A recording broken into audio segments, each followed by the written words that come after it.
to connect a region of over 600 million bridges between our lands.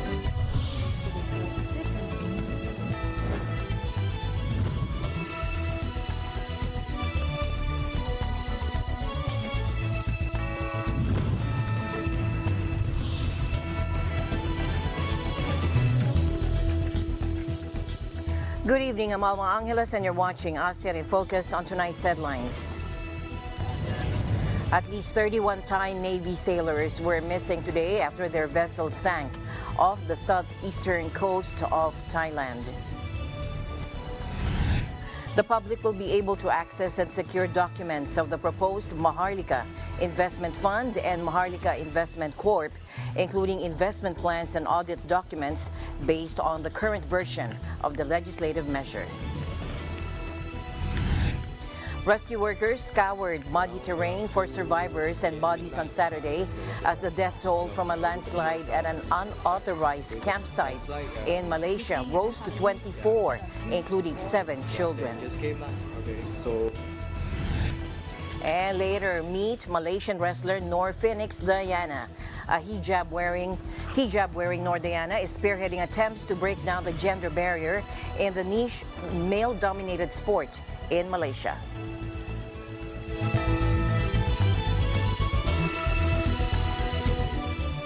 First in our news, the public will be able to access and secure documents of the proposed Maharlika Investment Fund and Maharlika Investment Corp, including investment plans and audit documents based on the current version of the legislative measure.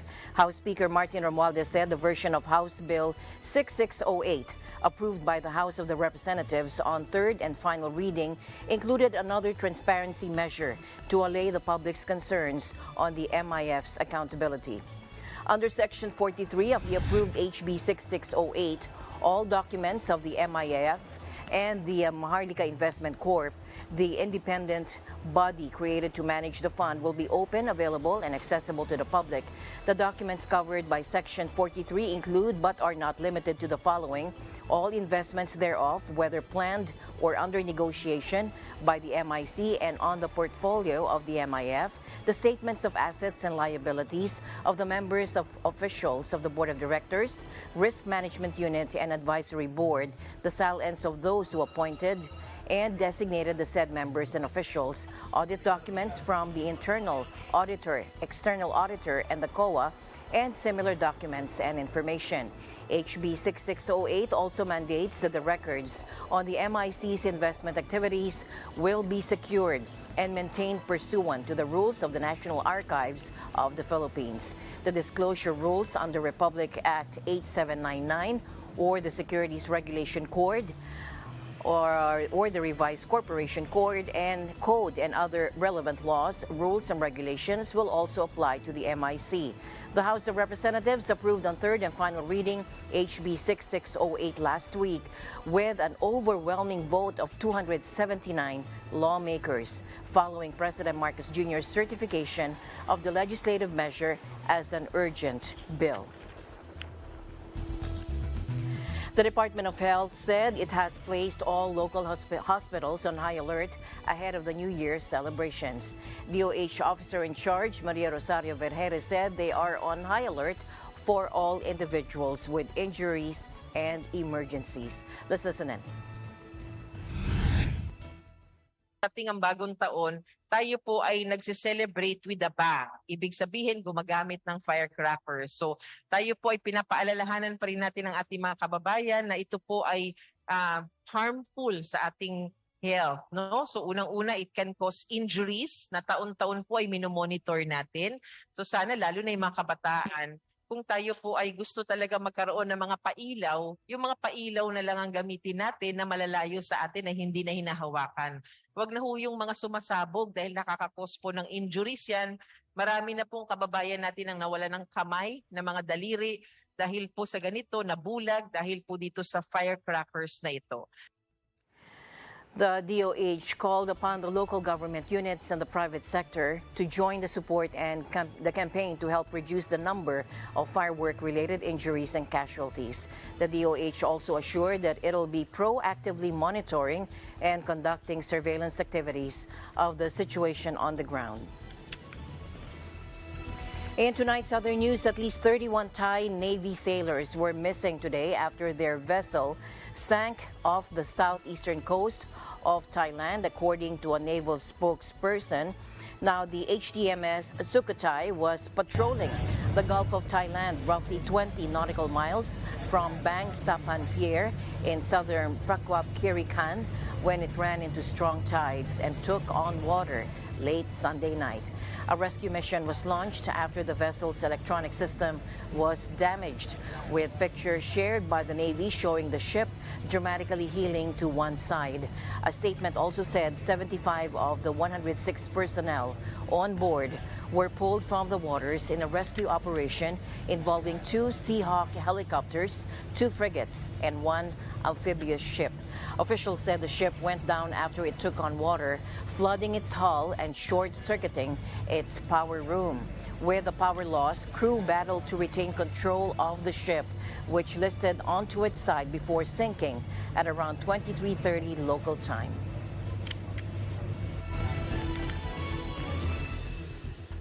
The Thai king's eldest daughter has been airlifted to a Bangkok hospital for treatment after losing consciousness due to a heart condition. Now, the palace said Princess Baratikyaba Mahidol initially fell ill Wednesday evening during a military dog training session at Nakhon Ratchasima, north of the capital. Known in Thailand as Princess Ba, the 44-year-old is the eldest daughter of King Maha Vajiralongkorn and the only child from his first marriage. The kingdom's succession rules favor male heirs. However, the palace has not formally announced an heir apparent. Princess Ba plays an important ceremonial role in Thai society, where the all-powerful royal family sits at the apex, protected from criticism by harsh defamation laws, which carry prison sentences of up to 15 years per charge. She was educated partly in Britain before studying undergraduate degrees in law and international relations at university in Thailand. She later completed a master's degree and PhD in law at Cornell University in New York.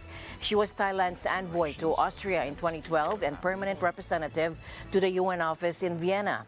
Princess Ba has also held positions in the Thai legal system, working as a prosecutor with a focus on countering major drug traffickers. Last year, she took up a chief of staff position in the King's Close Bodyguard Command. The death toll from an earthquake that hit Indonesia's main island Java last month has jumped by hundreds to 602 after authorities verified unreported casualties across the worst hit town. The shallow 5.6 magnitude earthquake hit the town of Cianjur in Indonesia's most populous province, West Java, on November 21, with most of the victims killed as buildings collapsed or landslides were triggered. Cianjur local administration spokesman Adam, who like many Indonesians goes by one name, said the new toll, up from a previously reported figure of 334, was based on data collected from residents across the town. He said many people had rushed to bury their relatives after the disaster without reporting their deaths to authorities. The tremor was the deadliest in the archipelago nation since a 2018 quake and resulting tsunami killed more than 4,000 people on the island of Sulawesi. Many were found buried under rubble in the days following the quake, with only several successful rescues reported, including an operation to free a 6-year-old boy that was described as a miracle by emergency workers. Indonesia experiences frequent seismic and volcanic activity due to its position on the Pacific Ring of Fire, where tectonic plates collide. A 6.2 magnitude quake that shook Sulawesi Island in January last year killed more than 100 people and left thousands homeless. Meanwhile, rescue workers are scouring muddy terrain for survivors and bodies as the death toll from a landslide at an unauthorized campsite in Malaysia rose to 24, and that includes 7 children. Survivors recall the horror of the deadly disaster near Batang Kali. Take a look. Around 2 a.m. midnight, then there was a, everybody knows now, I expect. So it's a landslide. Sleeping and then suddenly heard a huge voice. Yeah, then it just came now. Okay, so we managed to escape and rescue our friends, and thank God lah. Okay, we survived. And we see the tent that beside us is totally gone. Yeah. Nothing. We're not able to do anything. Authorities said 61 people had been found safe or rescued. Two of the victims were believed to be a mother and her child in a state of embrace, buried under the earth, according to authorities. Officials also said there had been more than 90 people, most of them sleeping at the campsite near a mountain casino resort when the landslide struck. Authorities said the farm did not have a license to run a campsite, and its operators would be punished if they were found to have broken the law. Landslides are common in Malaysia after heavy rains, which are regular at the end of the year. However, no heavy rains were recorded in the area on the night of the disaster. Nor Shahidan Mod Nazer, a geology expert from the National University of Malaysia, described the landslide as unprecedented under the circumstances, involving a gentler slope and not following typical heavy rain. She said the slope could have been partly affected by monsoon rain from days or even weeks ago.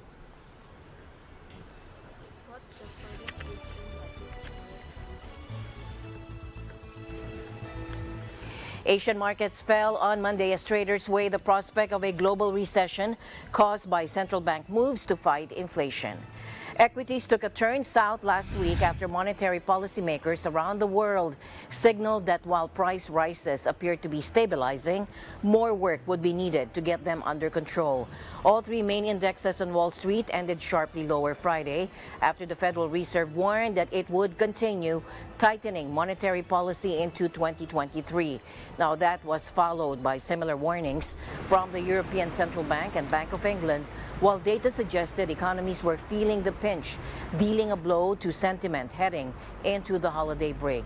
With no shortage of economic headwinds, investors struggle to find something cheerful about this holiday week after the two most dominant central banks cast a pall over the proceedings, according to SBI Asset Management's Stephen Inns.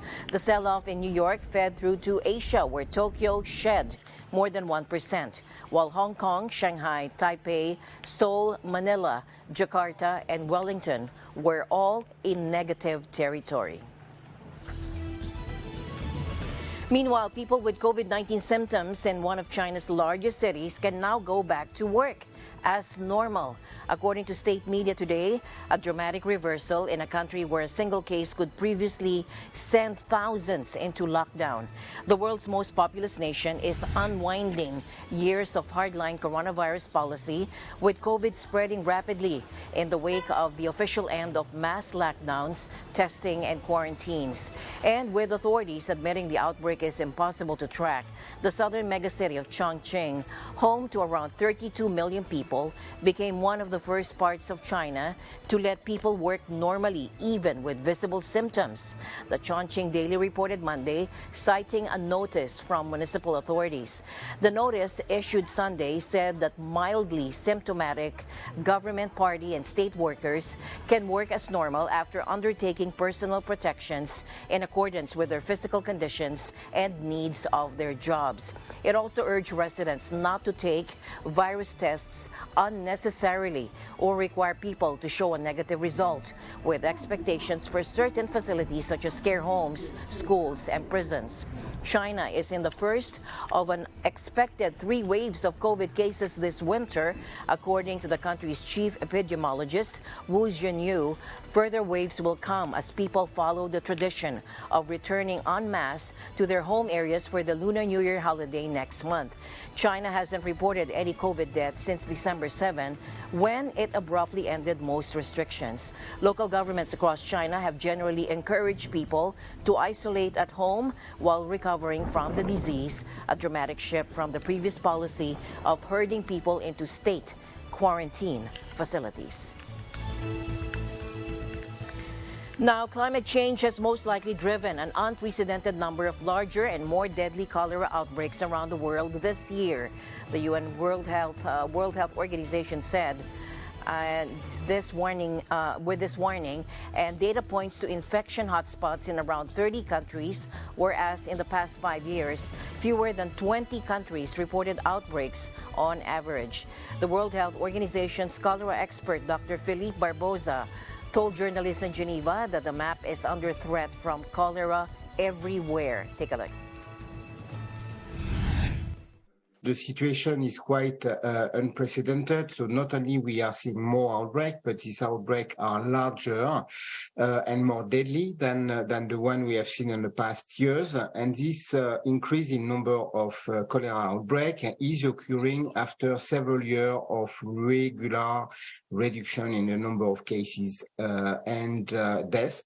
What is again very new since the beginning of the year and the end of last year is a very visible impact of the climate change. Most of these large outbreaks and the fact that they are simultaneously occurring, which makes the situation much more complex, is a direct impact of the increase in adverse climatic events.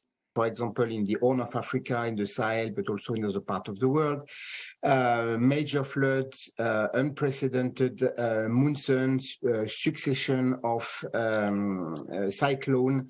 So most of these outbreaks have or are still fueled by the result of the climate change. And unfortunately, things are not going to change quickly. Very clearly, cholera is a disease of poverty, of vulnerability. It's the most fragile part of the population in any given country, which are the most at risk.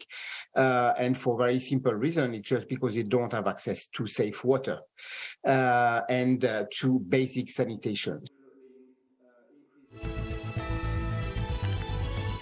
EU President Charles Michel recognized the partnership between ASEAN and EU as unique. During the EU-ASEAN Commemorative Summit, he underlined that a deeper cooperation will contribute to increase security and prosperity of citizens of both regions. Take a look.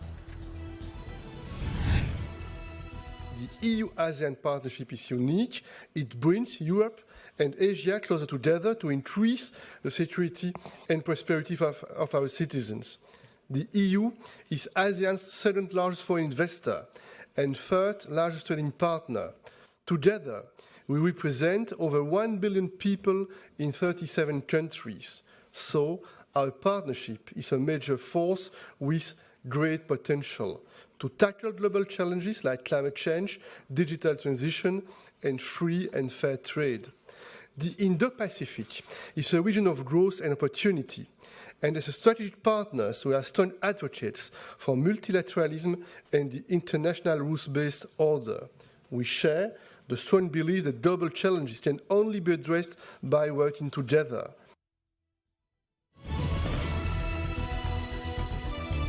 The EU-ASEAN Youth Summit also provided a platform for young people to discuss key issues and future priorities with EU and ASEAN representatives. Again, let's listen in. Now, ladies and gentlemen, we don't want to close this opening ceremony without showing you the contribution of the EU and ASEAN Youth Forum. They are very keen on sharing their recommendations on some hot topics such as security, technology, fake news, fair trade, climate, integration, and so on. The European Council, Charles Michel, ASEAN Chair Prime Minister Hun Sen, Your Excellencies and distinguished guests, we, the Young Indo-Pacific Forum, the Youth Sounding Board, and the EU-ASEAN Young Leaders Forum are here representing youth from both regions. On behalf of our peers, we would like to share with you recommendations which we strongly call for you to take action on following this historic summit. In the area of security, governments and society face a multitude of threats. Therefore, we recommend immediately establishing a common framework to combat hybrid threats. We believe digital and technological cooperation is essential to boost economic development and democratic integration. We recommend the integration of ASEAN states into the European single market for data to share standards and increase transparency. We have concluded that fake news is the biggest threat to democracy, human rights, and the rule of law. Therefore, we recommend you to force large social media corporations to combat disinformation on their platforms effectively. Regarding trade, we need to move past a purely business perspective and include values and common ideas to tackle future challenges. Therefore, we recommend more continuous dialogue through a value-sounding board to ensure fair trade for all. We must limit global warming to 1.5 degrees, and we have to act now. We recommend the immediate disinvestment of environmental harmful subsidies. Subsidies on fossil fuels need to be shifted towards a just green transition to avoid a climate catastrophe. The space to create these recommendations was made possible with the amazing support of the Asia-Europe Foundation and Konrad Adenauer Stiftung as partners of the Young Indo-Pacific Forum, and DG INPA as initiators of the Youth Standing Board and the EU-ASEAN Young Leaders Forum. We call upon you to make space for youth in decision-making, to take action based on our input. Let's move past tokenism and youth washing towards meaningful youth engagement in all areas. We strongly support Commissioner Upalainen's idea to include a youth representative in each delegation at EU-ASEAN summits. We will endure consequences of inaction, so decisions about our collective future must be made together with us involved. Through all the challenges we have and continue to face, we have been showing up already as leaders, committed to making the world a better place. Let's work together!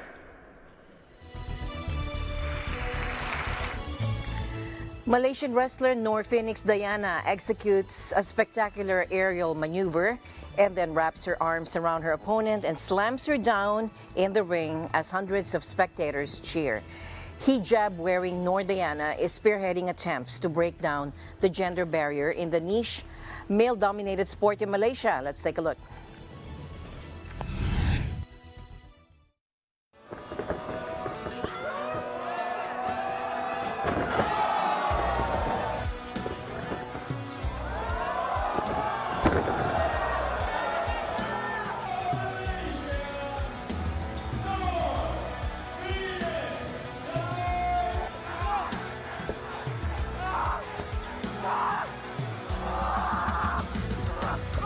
Women to be in the main event of the show is very, very difficult sebab usually in a wrestling show it's always the guys that main evented the show because like it's a male dominated sport.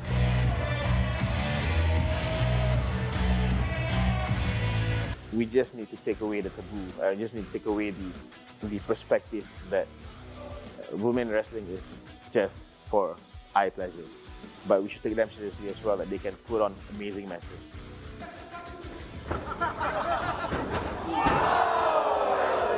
I was quite proud to see many female fighters.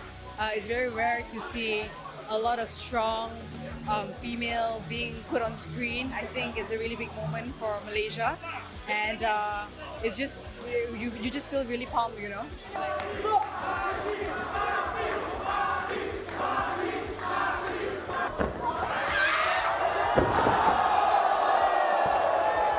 I am really looking forward to more girls to join us sebab we really need them, and I believe that dekat Malaysia pun we can have women's wrestler macam as many as dekat like our neighbours country dekat Japan, Australia, yeah.